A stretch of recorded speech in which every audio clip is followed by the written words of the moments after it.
Bienvenue à vous, anciens de l'École oraliste. Vous savez que cette année, on célèbre notre 10e anniversaire. Alors, on avait le goût de rassembler nos anciens, ceux qui ont passé quelques années ici ou plusieurs années, pour savoir qu'est-ce que vous êtes devenus, où vous êtes rendus dans votre parcours scolaire ou professionnel. Vous savez que la mission de l'École oraliste, c'est de réintégrer les élèves dans un milieu régulier. Et comme vous êtes tous retournés dans un milieu régulier, on avait envie de savoir qu'est-ce que vous êtes devenus.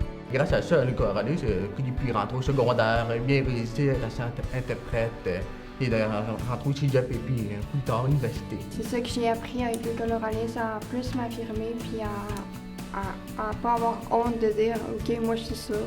Quand je rentrais à l'École oraliste, j'ai appris à parler, non à faire des signes, puis c'est là que j'ai beaucoup d'amis. Ils sont capables d'écrire des textes qui sont cohérents, qui sont capables de s'exprimer oralement, puis qui sont capables de prendre une position puis de tenir leur position. Puis on sort de là avec un bagage, dans le fond, on est capable de s'ouvrir dans le monde, dans la société. Puis c'est important, là. C'est de arriver comme au même pied des autres.